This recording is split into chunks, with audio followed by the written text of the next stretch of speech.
Did you think when you got into the trades that it would lead to you traveling around the country? Absolutely not. I don't think anybody gets in the trades thinking they're going to be traveling around the country. Not at all. But it's been a fun ride. Where all have you gone around the country so far?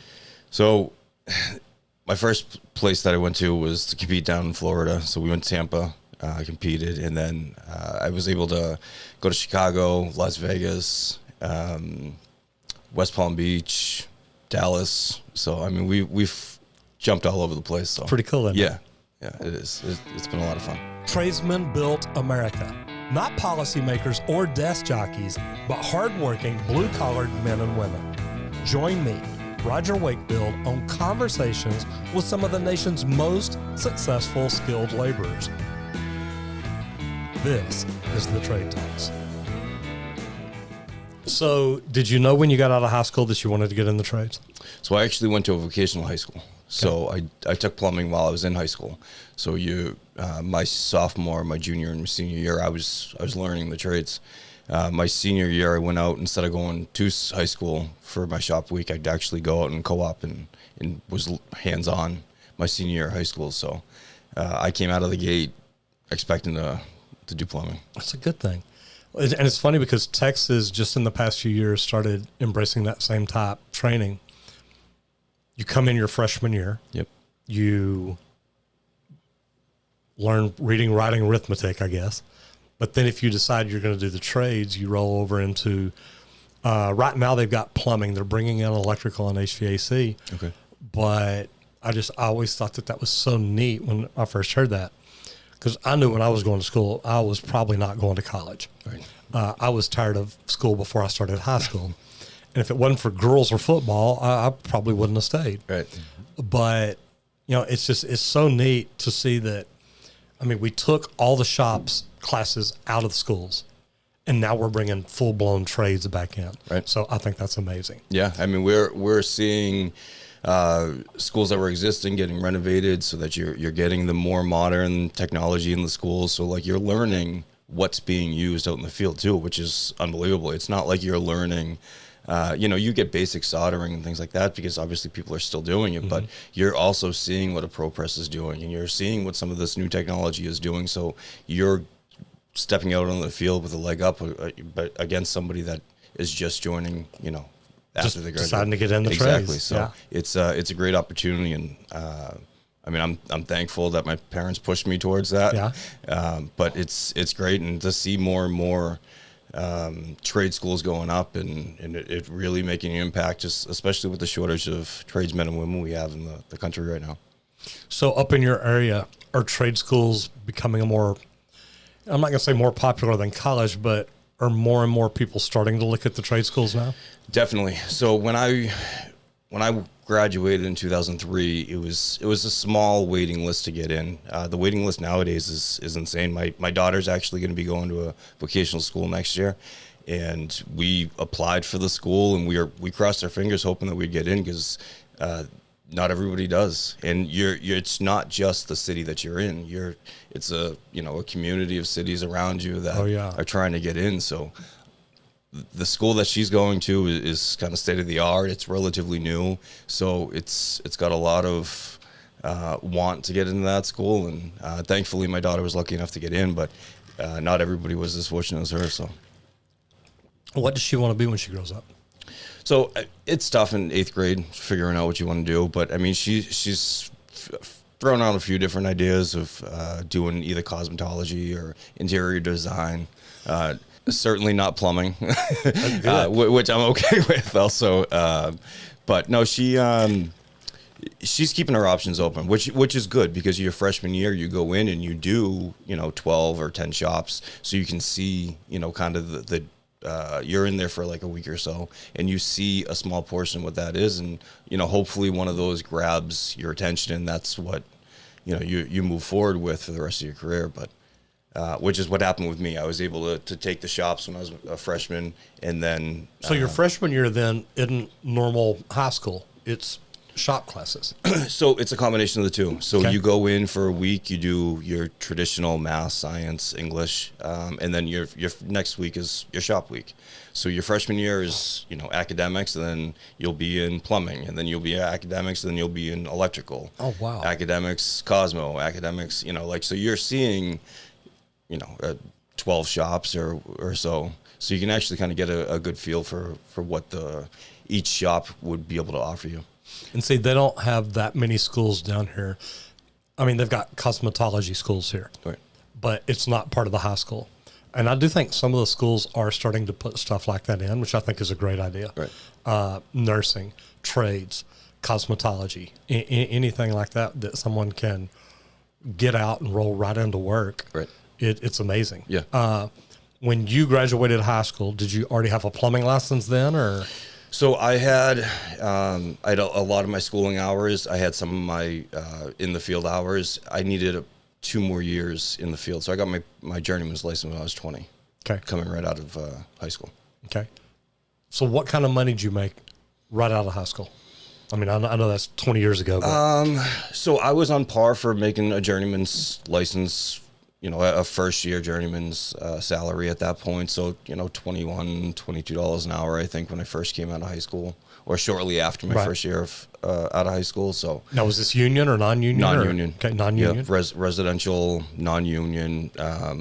We're just at that point of my career, I was just doing service work, building towards more of the bathroom renovations and some of the bigger projects. But $22 an hour 20 years ago, right out of high school, that's good money, man. Yeah, a lot of my other friends were burying themselves in college debt, where I was making, a decent living at the time, enough to live on your own. So it's interesting. Walking right out of high school, it's not a bad gig. Yeah.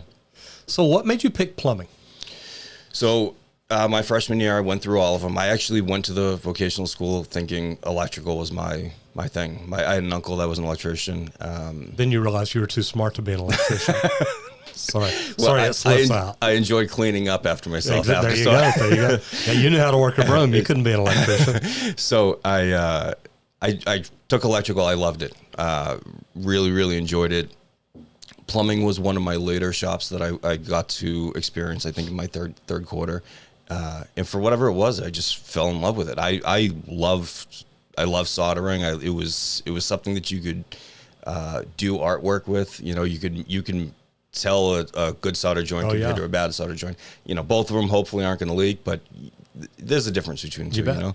So it was just one of those things where I caught onto that, and I'm like, this is it, I think. And once I got into plumbing, every other shop was either second, third, fourth. It was always plumbing at that point. So I was fortunate enough to be able to be selected, because you do have a lot of people that want the bigger shops, as the plumbings and the electricals. And I was fortunate enough to get in, and sky's the limit was from there. So what was the first job you got after you got out? So I worked for my brother. We did residential, a lot of bathroom remodels, a lot of boiler replacements, kitchen upgrades. It was, basic stuff. We didn't do a ton of service, a little bit here and there, but it was more renovations that we were really doing. That's fun, because you get to tear stuff apart, see what's on the walls. How do you fix it? Right. How do you change it to make it better, improve it, whatever it is. So I like that. It's neat stuff. Yeah. Take a minute and tell everybody who you are and what you do. So I'm Craig Childress, lead worker of the plumbing shop at Boston University. My day-to-day consists of really anything that my boss needs. I'm there to assist 26 other guys. Some days I'm doing complete renovations, which is what we're in the middle of right now. We renovate the brownstones for the kids coming in. Other days, it's just coordinating with, our utility companies to get in and out of our buildings to do stuff. It's really anything that anybody needs. I'm there to assist as far as the plumbing department goes. So pretty good. You still enjoy it? I love it. What's your favorite thing about plumbing these days? I like new technology. Certainly the new stuff that's coming in. We're doing renovations, and we have kind of standards for our renovations. Typically, they're between 8 and 10 bathrooms per building. This year we have the freedom to do a little bit different. Because every other bathroom is kind of the same on campus once you start getting into it. This year we're doing floor drains in our bathrooms because overflow toilets, they go from, the fourth floor, it's always the fourth floor, straight down through the building. So one of the improvements we're doing to the bathrooms this year is putting a floor drain in. The other option the other thing that we're doing is putting a leak defense system in to every toilet. So if this thing runs for too long, automatic shut down. So between that system, an automatic shut off on the toilet and that floor drain, we're kind of alleviating the issue of, flooding out not just the four buildings or the four floors of the building, replacing all the, building portion of that. You bet. But you're also relocating students, you're replacing their, computers or clothes or whatever it is. Anything that got damaged. There's a giant inconvenience for everybody that's involved in that. So we're taking the steps to kind of go above and beyond that. And that'll be a fun project for me this year. And then we're doing heat pump water heaters in serving the hot water for this building. So we're just making some improvements that we haven't done in the past and just kind of keeping pace with the way the industry's going right now. So out of all the other trades that you tried your freshman year,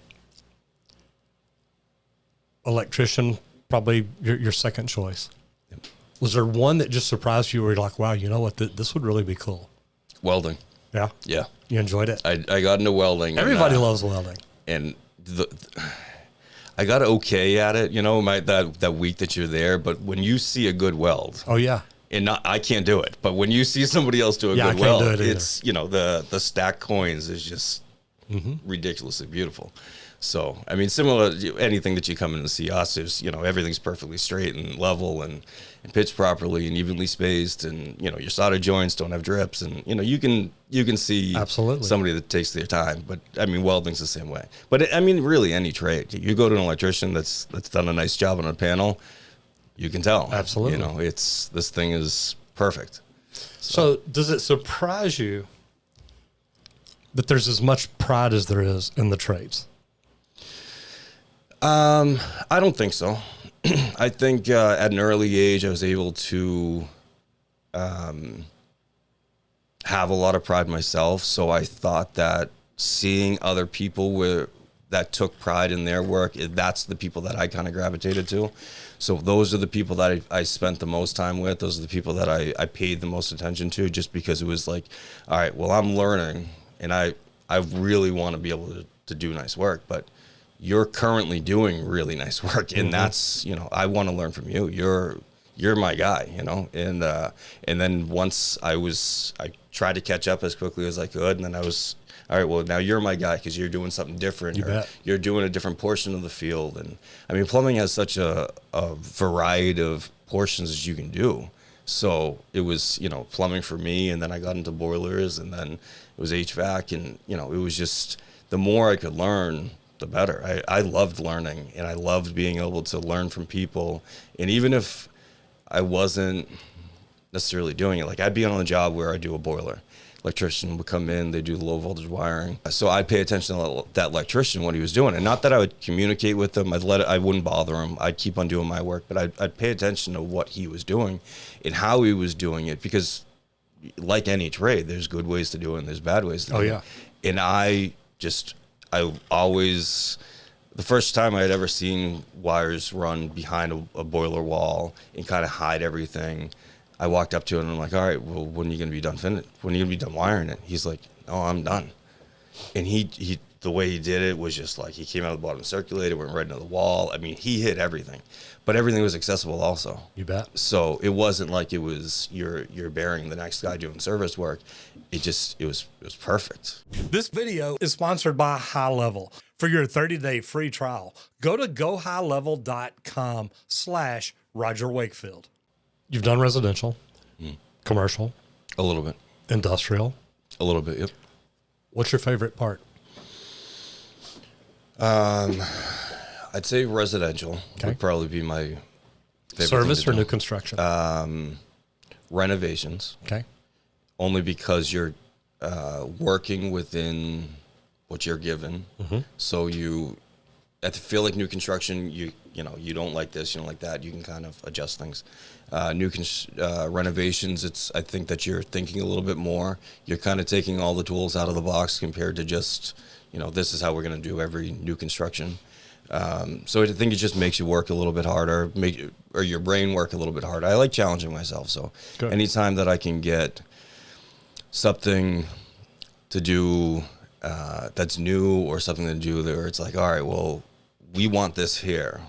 All right, well, I'm going to make sure that that's where it goes. Like it may be a little bit harder, or maybe we have to think outside the box, but ultimately that pipe is where, if that's where you want it, that's where I'm going to put it. That's what makes it fun. Yeah, exactly. I mean, the challenges, I remember I'd take apprentices out on jobs with me when I had my own company, and we'd walk in, and I mean, in just a couple of minutes, I'm like, okay, here's what the problem is. They're like, how do you know that? Yeah.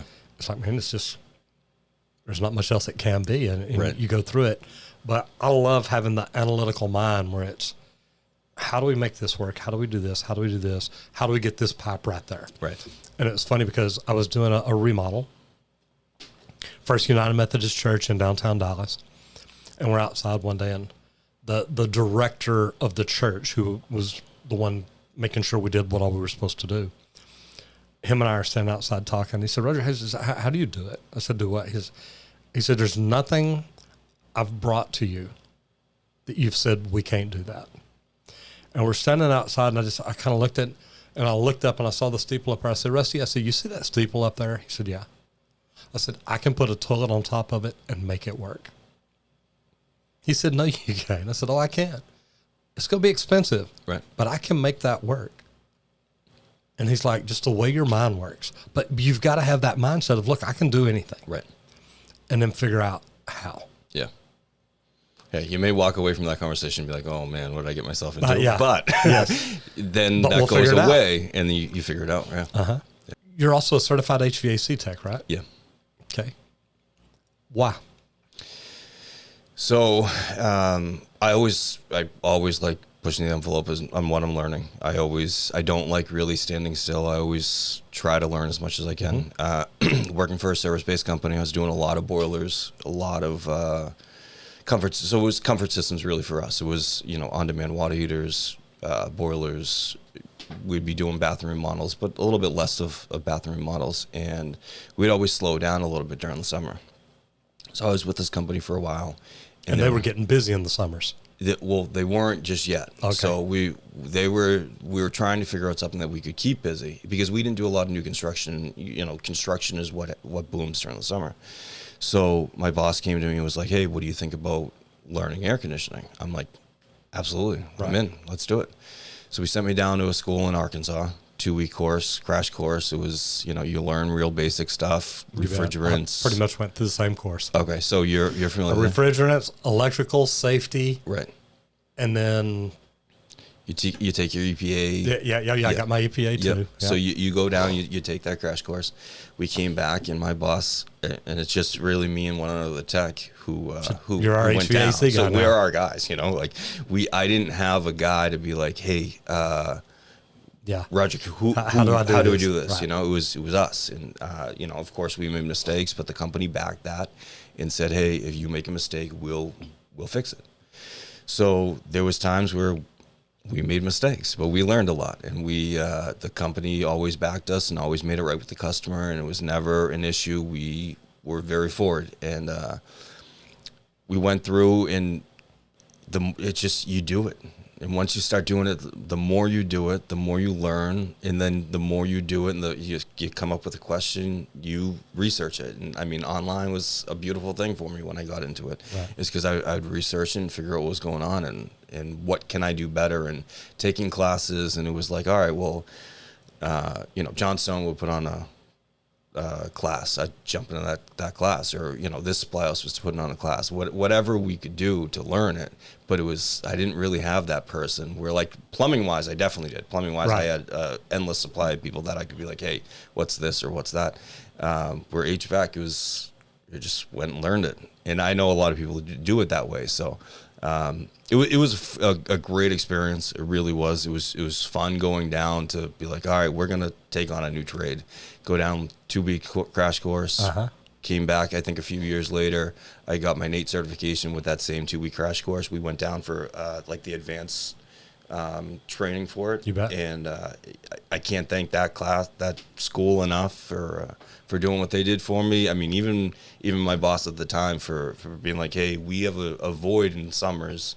We need to fill it. We're going to start running air conditioning calls, and we want you to be one of our guys to go down and do it. So that opportunity alone was a great opportunity for me as well. Cool. Yeah. Now, are you still at that company or no? No. I I work for Boston University now. Okay. Oh, that's right. Okay. And I didn't know if they were tied in. So you No, work no. directly for the university. Work directly for the university. Cool. Yep. Cool deal. Is that crazy working on dormitories and around college students all day, every day, or they do some crazy stuff? It's you'll see some crazy stuff for sure. You have to think outside the box because some of these students don't. It's their first time being on their own. Oh yeah. So like you have to kind of take that into consideration, and not that it's a bad thing. It's just that's just where they are in life. Mm-hmm. And, so something that you would think, you go into a tub that's full of water. Well, all right. Well, it's clogged. Well, it might not be clogged. Let's try the tripways. And yes. if the tripways, you flip the tripways, water drains out. You just nicely explain to them, hey, like this lever lets you drain the water, fill the water. Mm-hmm. But if you're taking a tub, and you go through, and then at that point, if you have a good experience with that person, you'd be like, hey, like, do you have any other questions about the bathroom, this and that, or can I help anything you I out? can help you with? They're all super, super nice, and they're actually extremely appreciative. It's just they've never really needed to do it. Maybe they have showers at home and that they're not taking tubs, and so maybe their roommate flipped it open and they didn't realize that was something that moved, and so it's always something interesting at BU. And then with the brownstones and the renovations, and a lot of the times for a very long time, I feel like a lot of people would take a hot water system would go down and they just go like for like. Well, now we have options, and now my boss now wants to be like, all right, well, what's the best option? Not just let's take this what's the out cheapest or the fastest and put yes. this back in. Right. Well, do we need that, and is there a better option? And like those are the things that really make my job more interesting now, and I'm a big part of that, which is cool. So we can go up, I figure out what's going on, I talk to him, we figure out a good solution, and that's it. It's no longer just box A for box B. So it's awesome. I do. I like that. Yeah. How old are the buildings you're working on? Ooh. Boston's old. Boston's old.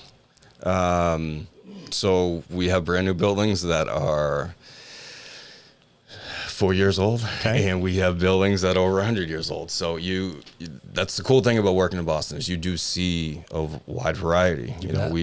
We're still pulling out lead bends, and you're we got plumbers still installing them. So yeah. I mean, we're seeing kind of everything up there, which is cool. It's always something new, something fun. I mean, there's days where it's not something new and something fun, and it's repair the faucet or you clog toilets, whatever it may be. But then you have days where you're doing something interesting and something fun. You're digging into something. You're troubleshooting something that most people on campus aren't troubleshooting. So you're getting into that and fixing a problem. And I mean, those are, problem solving is always the fun part, I think, of our job. Now, do you still have old galvanized water piping in there?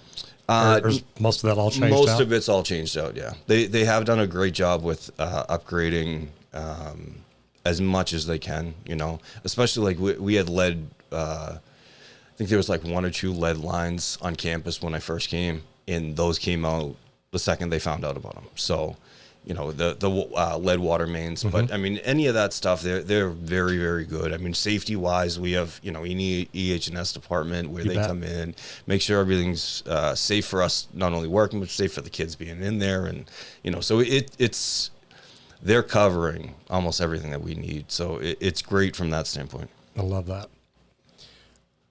And me and my son have both worked on universities. So, I mean, we've seen all kinds of crazy stuff too. Right. Normally through new builds, but still when you're on campuses, you get called or asked questions or things like that.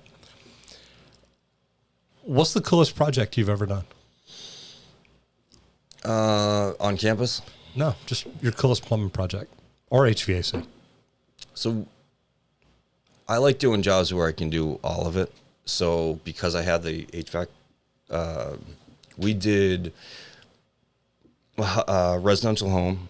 It was a large home, and we renovated pretty much the whole thing. We did some bathrooms, so I was able to pick up the plumbing portion of that. But we also did a mechanical space that had a boiler in it because it had air handlers. So we replaced all the air handlers, and it was all top of the line stuff. It was all high SEER ratings for the air conditioning, every add-on we could possibly do. So like those were the really cool things because you put box for box is. It's a job, but it's just not necessarily the job that... Right. It's not exciting. It's not exciting, So in for sure, I'll go do that stuff. But the stuff that, makes you think and really impacts the quality of life of those people is really the stuff that I enjoy doing. That's cool. Have you ever been to the Plumbing Museum in Boston? No, I don't think I have. Dude. I know. Did you even know the National Plumbing Museum for Plumbers? Or the National Plumbing Museum, I believe is what it's called, is in Boston. Really? No, I had no idea. Okay, so it's called the Plumbing Museum in Boston. And that's awesome. I got to go speak there. The union had me come speak at the first plumbing council meeting, something like that. And it was really neat. Got to go speak there and tour the museum and look at old wood pipe. You ever run into that? I have, yes. Isn't that crazy? Yes, it is. The water department showed up, and they had some wood piping in the back of their truck they had just pulled out, which is crazy, though. It was still actually in operation. You bet. And it does, and it works. It's pretty wild. Yeah. So, I love all the old stuff like that. Getting in there and to go through it and tour it and see it, that was fun. Yeah. So how much, after you learned HVAC, did you spend most of the time just going back and forth? Or did you run HVAC for a while and then get back into plumbing every now and then, or did you just do a little bit of all of it? So a little bit of all of it. Most of the companies I've worked for over the years have done plumbing, heating, and cooling. So I show up to the shop, say, hey, this is your job for the day, and I'd go do it. So it didn't really matter. We were kind of set up for doing anything. So if it was HVAC that day, it was HVAC. If it was, plumbing, it was plumbing. It didn't really matter. It's nice because it gives you a broad variety. It keeps you from getting bored. Right. It's not like I'm doing the exact same thing over and over and over every day. And then the other cool thing was that you'd get a rapport with the customer. So you go in and be like, oh, I'd do the boiler or something, and we were talking about their AC, and all of a sudden they need an upgrade of the AC or just service or whatever it is. And can you take a look at this? It's not just, hey, you're doing a bathroom. Can you take a look at my faucet? It's, can you take a look at this and this and this? Because I was fortunate enough to be able to learn all of it. So, and the cool thing is, you've probably done enough HVAC now that you understand electrical better than a lot of electricians. For sure, the low voltage, which is actually kind of one of the things that a lot of electricians don't understand. You bet. And I don't know if that's a national thing, but for sure in Massachusetts, low voltage wiring is almost its own separate trade. And you have to be very good at it because it's all control wiring, and you do something wrong, you're blowing up at controls. So absolutely. But yeah, no, it was, I got into, I actually think that's why learning air conditioning made it a little bit easier for me, was because I knew the low voltage wiring for boilers and doing all that. So that's good, because whenever I first got into HVAC, now you did 2 weeks straight. I did, basically it was 12 Saturdays because I was still working full time during the week. Right. So I'd go over there on Saturdays. I was doing a lot of work at DFW Airport, and they had educational dollars they had to spend. So they came to all the trades companies and said, hey, is there anything y'all want to learn that's associated with your trade? Right. And, if so, we've got $3 million we've got to spend. So not many people from my company put in a request. So I put in one for HVAC. Yeah. And they said, well, we don't have HVAC. I said, well, there's a school right down the road. They're accredited. Can I help introduce y'all? And they got it all set up. And they said, okay, you're good to go. That's awesome. So, yeah, pretty neat. Yeah. But that's probably the last time I ever did it. I got into it thinking one day when I open my own company, then I can do HVAC too, go get my TACLA certification and all that. opened my plumbing company, and man, we just started growing plumbing and stayed busy. And we're like, okay, I don't need to do anything right now. Yeah, I really did. Yeah. And then started doing social media, and then it really got really crazy. Right. So yeah, pretty wild. So tell me about the competitions that you've been in now.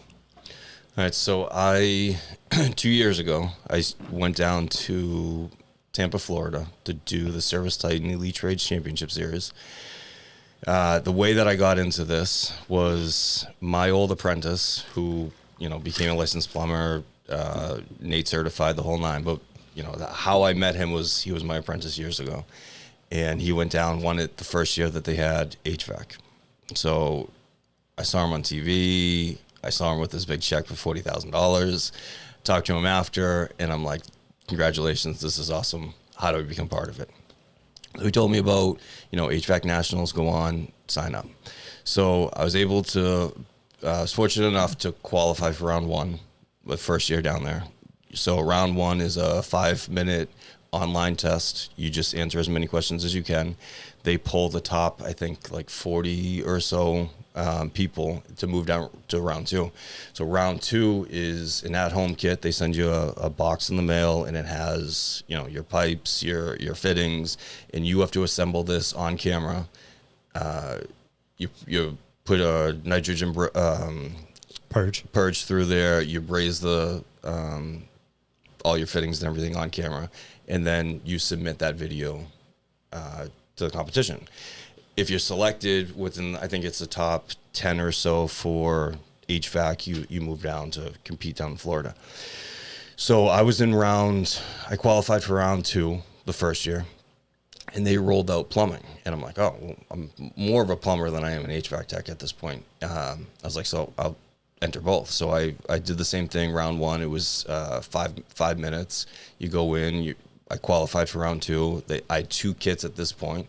One was for brazing, one was for soldering.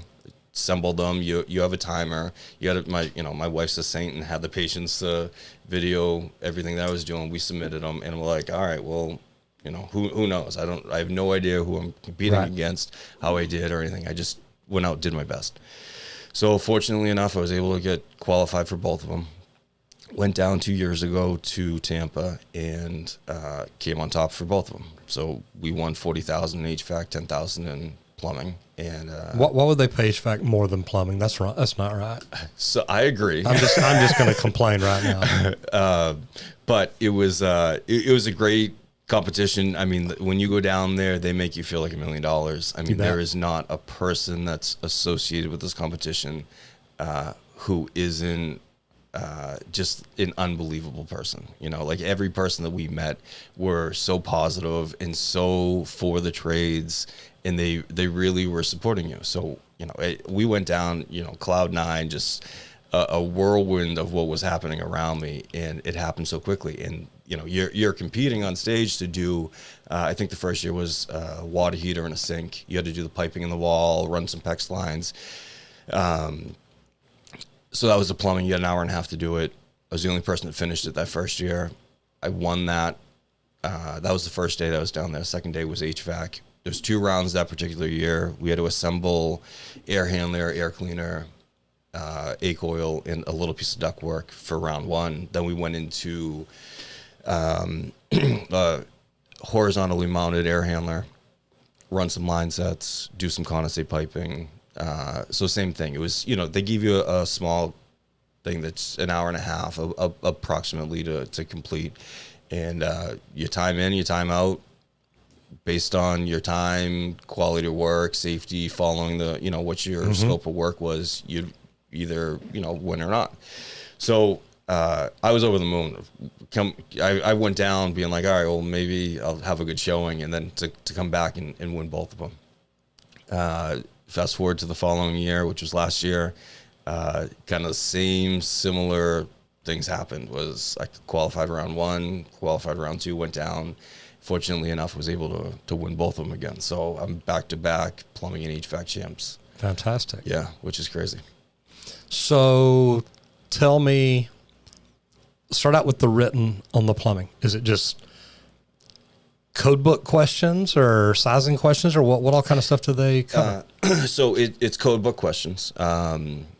the PHCC Florida helps put the questions together, and it's just quick questions. It's about minimum sizes of different things. It's colors of piping. It's, minimum size on the ground, things like that. So it's things that you don't really need to size. So you don't need a chart. Right. You're just, it's knowledge. You should know. Yeah, exactly. So you go through, you have 5 minutes, you take it on your phone. It's plumbingnationals.com. You fill all your information in.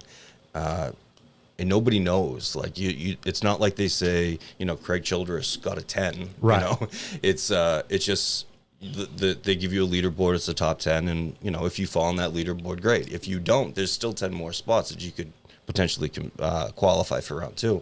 So nobody knows you're doing it. You don't even have to tell anybody you're doing it. If you don't feel comfortable kind of putting yourself out there, like, just go do it. You take the test. It's 5 minutes. Taking the test one time may qualify you for round 2, and you just don't know what's going to happen. Wow. So you go, you take your test. It's a 5 minute, just knowledge-based thing. No pressure on you, because nobody knows you're doing it. Right. You don't want to tell your friends, your buddies, the people you work with. Then don't. There's. Did you tell everybody before you went down to Florida? So I kept it the first year away from everybody as much as possible, and then the competition was like, "Hey, we want to come and film you." So I had to go to BU and be like, "Hey, this is what we're doing. They want to come and film, but they need permission to do that." So once that happened, cat was out of the bag. Everybody knew about it. So, but everybody's really supportive. Oh, I bet. I mean, it was awesome to see the support that I had going down there first year, and then when I went back down the second year, they were even more supportive. So I can't. I should have just said, "Hey, I'm going to do this," because it is a cool thing.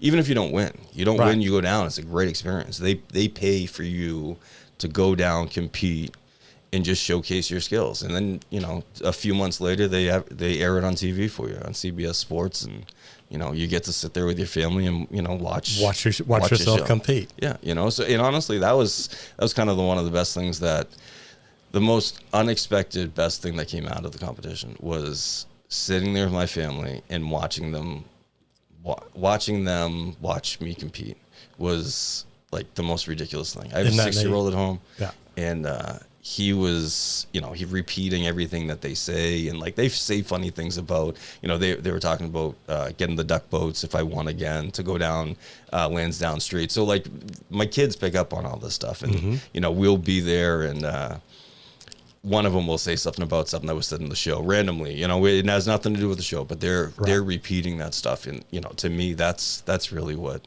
the big takeaway from the competition was. It's pretty cool. Yeah, it was pretty cool. So, and I like that. You had to braze for the HVAC test, solder for the plumbing test. Right. How long did it take you? A full hour and a half when you were there doing the plumbing and doing the HVAC? So, and while you're doing it, do they have 9 other people doing the same thing? Oh yeah. And they just got cameras on each one of them? Oh yeah. And you can see each other. So yes and no. When you come out, like you're coming out onto a stage and there's lights and smoke, and you're announced to the loudspeaker, and there's people all around you, and there's cameras floating up high above you, and they're getting you from every angle, and you walk out, and then Chip Wade's over there, and he's announcing everything, and he's like, all right, he counts you down and you get started. But I'd be here and somebody else would be here, and like they're all scattered. But the thing is you're so focused on what you're doing. Yeah, you better be. Yeah, right. If you're watching them, you ain't getting your stuff done. Right, yeah. You're not going to win. You right? bet. Or you're just the most amazing tradesperson in the world if you can do both. But I couldn't. So I'm just laser focused on doing what I'm doing. The biggest thing is the cameras, because when you're not doing that, you're in a basement and you're just doing your thing, and you don't have a camera on you, or you're in an attic doing your thing and you don't have a camera on you. But when you're in there, and if you make a mistake, they see you, right? Oh, everybody sees. And then if you don't make a mistake, they're also seeing you. So like they're not there to make you look bad, but like if it happens, it's just part of the show. You know, like it's not. And that's what people want to see, unfortunately. Exactly. They want to see, look, everybody's not perfect. Right. They want a real as real of a competition as you possibly can get. And I actually enjoy it. I think it's a great way to do it. But when my first year I was there and I was doing the water heater and I had my tools up and I'm tightening the female adapter on top of the water heater, and I went like this a little bit too far and I made direct eye contact with that camera, and I paused for a second. But then, like, it just kind of clicked, and I just got back and do what I was doing. But it, like, deer in headlights look for sure, you know. So it was, it's so great though. You know, they really do a great job to make you feel like most of the country doesn't. So I feel like most of the country doesn't really truly appreciate what we do every day. Oh, you know? we know that. So when you go down there and they say, hey, you know, come down, we want you to compete in this competition that you guys are doing every day, right? So we want to have you come out through smoke and lights and celebrate you individually. So you come out and then we're going to bring you out, we're going to line you up, and we're going to give you a giant check. So never in my life did I think I'd have a check this big with my name on it and, you know, $40,000 on it. So like even that was a cool experience. I have these really awesome trophies that were very, very well made, and I mean, they sit at my house, and like these things can never be taken from me. You know, It doesn't matter what happens this year. I fail. I don't make it down to Florida. What they've given me as a whole already has been unbelievable. This video is sponsored by High Level. We've partnered up with High Level because we believe this is the best all-in-one sales and marketing platform to help you grow your business. For your 30-day free trial, go to gohighlevel.com/Roger Wakefield. What's the website again? So plumbingnationals.com would get you in the plumbing competition. HVACnationals.com get you in the HVAC. Both of them round one, which is happening right now until June 30th. It's a 5-minute competition. You have 5 minutes to answer all these questions. So sign in. You have to put basic information, nothing too crazy, like your name, your names, the state you're from, email address. Like basic information. There is on the HVAC side, there is an apprentice division, so you can go and do apprentice division for HVAC. So you just click on that when you're submitting, and then you just go take the test. And like I said, it doesn't even give you a score, so you don't, or it gives you a score, but it doesn't give you a score on where you stand. Right. You know, so like you'll know how you did. So you make a 85. Great. Right. So you got 85, but the other thing is you also have to get over 70%. Yeah. So like if you get an 85, but you're at 65% right, it doesn't even actually qualify. So you don't know that portion of it, and you don't know what anybody else is doing. So all you can do is just take it every day. You take it once a day. You can take it multiple times. Take it once a day. I'm assuming the questions change. Questions change, yeah. So there's a giant pool, and they kind of rotate through, and sometimes you get something that you're familiar with, and it's a quick answer, and other times you're like, oh, well, you know, this and that, and you're doing math quickly, but it's you can't. There's nothing to lose, right? You know, like you go down, and if you don't do it this year, then at least you get the learning experience of maybe being able to compete next year. And you know, like if you go down, there's a pro that just competed and won second place in HVAC last year.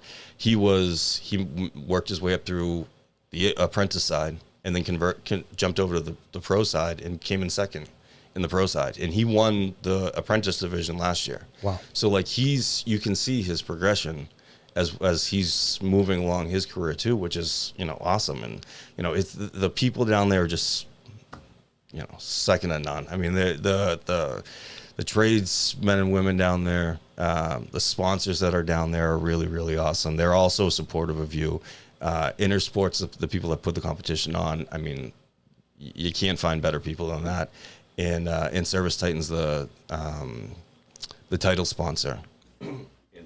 They are cream of the crop people. I mean, there's say a dozen people, every one of them, I'd be happy to call my friend. Right. You know, like they're all so pro trades that it's a special opportunity. I'd highly recommend everybody to just take the chance and take that 5-minute test. And you know, if you get through, then you get through, and you have these opportunities. And if you get through, in a box and put some stuff together, right? You know, and it's not like it's anything that we're really not doing day to day. So it's committing to taking the test. It's doing what you do every day. The biggest thing is if you're not used to being on camera, just realize when you turn around, there's a cameraman. There's always a camera. You know, so like it's just, but like you have fun with it. I think at one point I was like pretending I was juking the cameraman because like they're there and I'm trying to get around them, and it was a fun thing to do, and nobody saw it on camera, but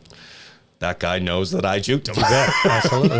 No, and we got to have fun doing what we do. Right. We really do. Right. Take a minute again and tell everybody who you are and what you do. All right, so I'm Craig Childress. I'm the lead worker of the plumbing shop at Boston University. My job consists of really anything that the Boston University needs. It's you have a system that's giving us a hard time. Typically, I'm responding to a lot of that stuff. We're doing brownstone renovations. I'd be a big portion of that. So it's the larger stuff that I'm typically doing. And then, you know, we have 26 other guys that also run the campus too. So it's not just me that's there. We have a really big team. I mean, they all kind of have their own specialty thing that they're good at. And when we need, you know, somebody to go over here, we know who the best person is for that job. And we just run that. We run the shop that way. And my boss is awesome.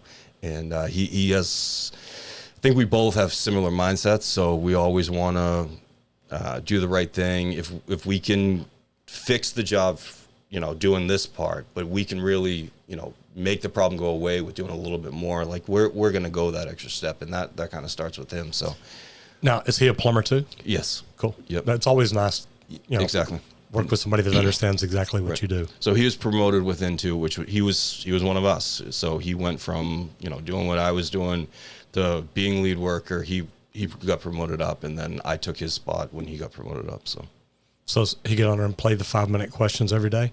I don't think he's doing it. I'm trying to get him to. Yeah. But have you already done yours today? I have not. Okay. So I don't have to do the plumbing one. I qualified for plumbing last month. Sorry. Okay. So last month, if you're the leaderboard at the top of the leaderboard, they move you on to the second round automatically.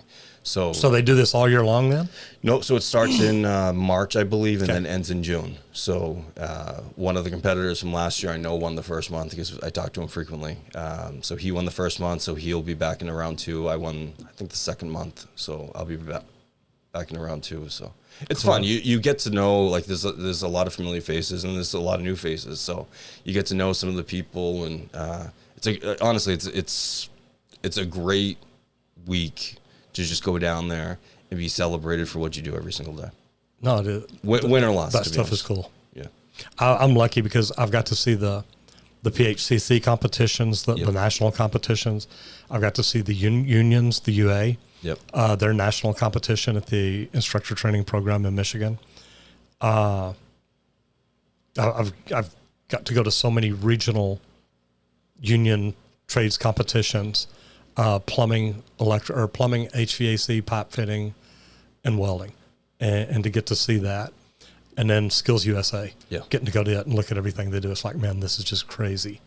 Now, were you in Skills USA or compete in that? I didn't, but my brother, my older brother did for a little bit. But I was just down in Massachusetts. It was in Western Mass where the state competition for the Skills USA, and I was a judge for that. So that was awesome to see. That is. I was part of the. I was judging the Teamworks build. So, are you familiar with the Teamworks? Yeah, a school from Texas, Belton, a high school. They won Teamworks this last year. Oh, awesome. Yeah. So it was cool to see that structure go up, them work as a team, and then kind of split off. And they won it at nationals. That's awesome. I mean, it was like that's a big deal. Yeah. And honestly, to see what we saw in a state level and then to find out who won nationals, they must have been phenomenal, because the state level was really good too. I'll tell you what Michael Carrillo's done down there, he's grown it. They compete every year. They're at nationals every year. So it's like, that's awesome. This is freaking pretty cool. Yeah. Yeah. And nationals is neat because they've got the high school and the college level. Okay. So you get to be there and watch it all. And it's like, okay, this is nuts. Nice. Are any of the students on the college level from Any of the national teams previous Yes, years? I want to say that he told me that some of his are competing at the college level now. That's awesome. So, yeah, they're doing pretty neat.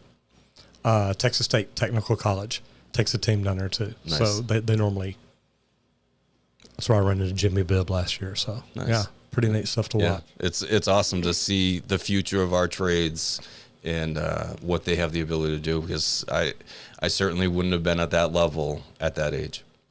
Well, I just found out yesterday that the Skills USA National, their keynote speaker canceled. So I'm applying like, hey, if y'all need a speaker, Right. I'd be happy to do it. And I got a message back late yesterday, said they've already found somebody, but thanks. That would I have was been like, awesome. man, that'd have been great. Yeah, that would've been a I've been great wanting to experience. speak at that event. That's a good one. Yeah. That's a good one. So tell me about being in the field. Tell me about your best day ever plumbing. Oh, best day ever plumbing. Oh, man, my best day ever plumbing.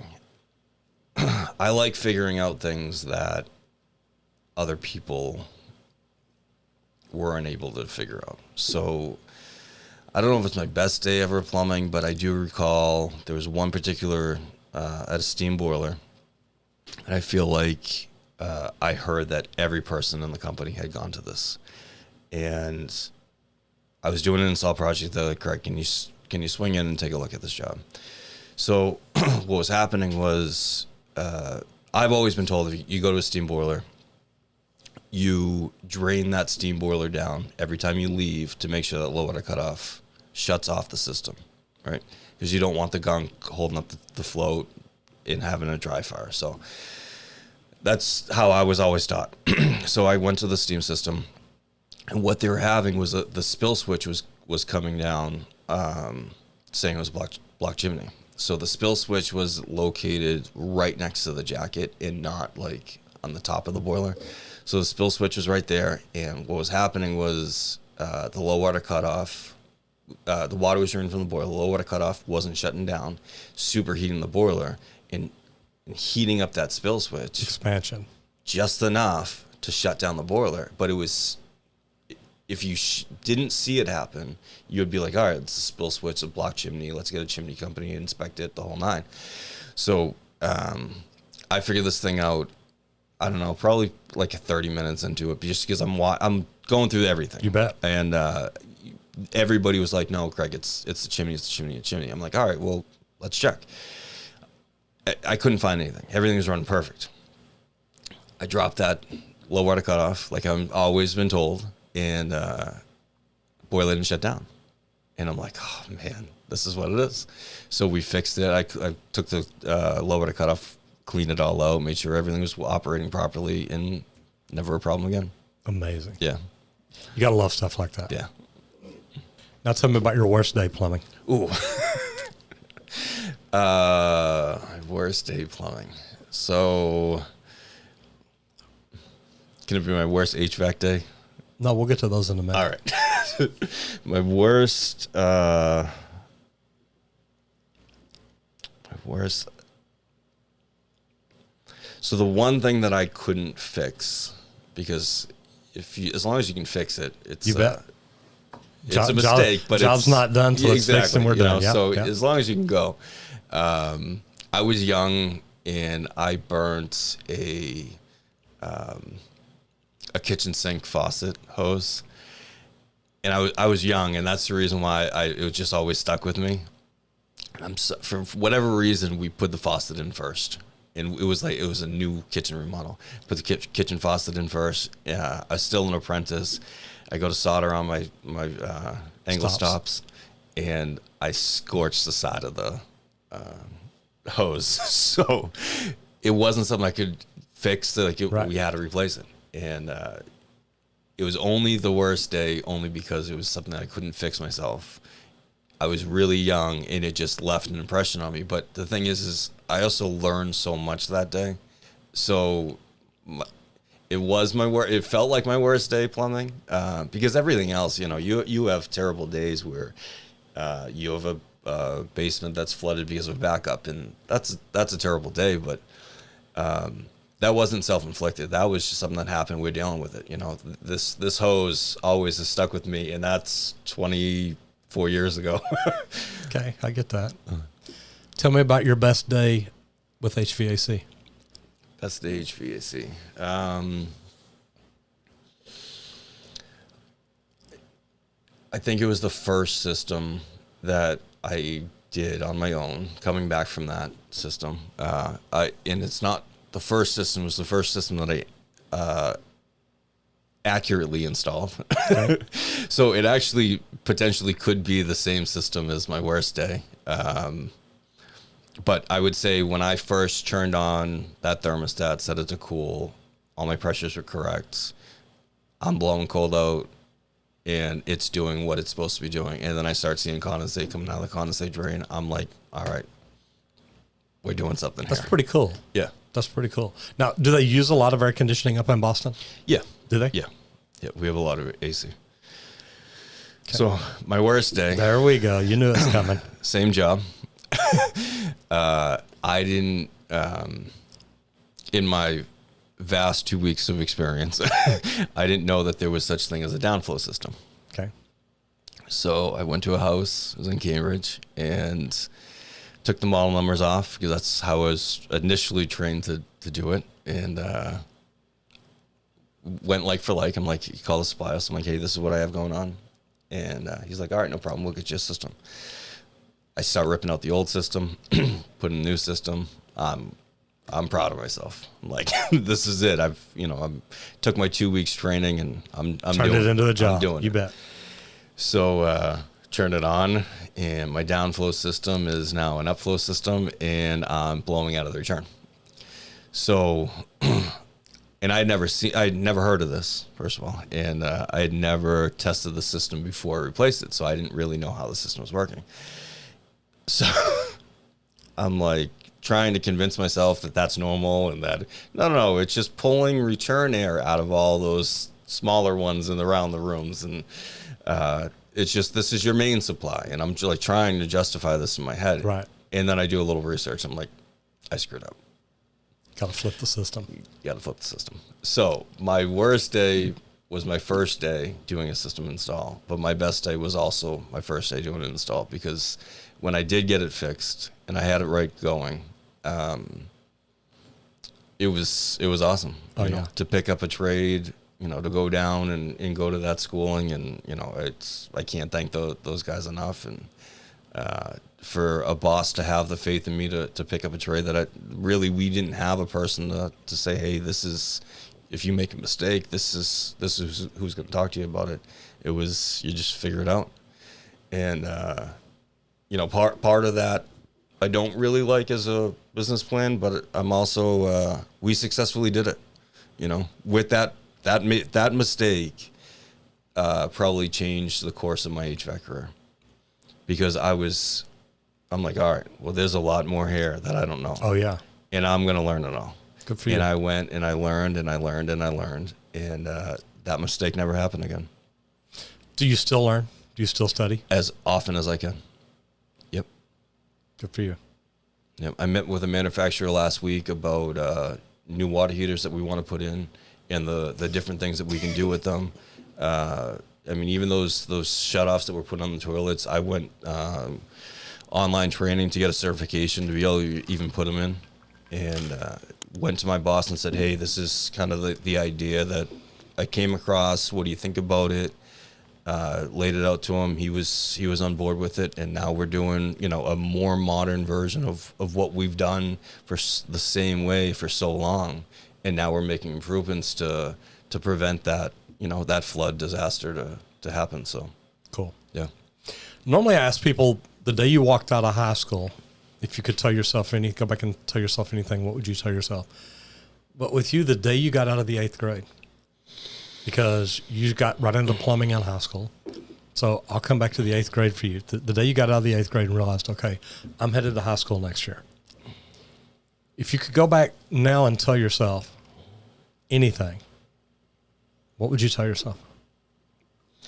From a professional standpoint? Yeah. What advice would you give your younger self? So a lot of the advice I'd give is stuff that I'm already doing. But I may have done it earlier. So keep on learning for sure. like they never stop learning. That's, whether it's additional trades, whether it's a better way to do something, whether it's a different way to do something, products, anything. You have an unlimited, anybody that says, oh, I know everything, you do not know everything. You bet. You have so much more to learn. You just told people right there you don't know anything. So, I would say keep on learning, and learn early. Don't wait until you're the best plumber in the world. Like, learn before that. Like,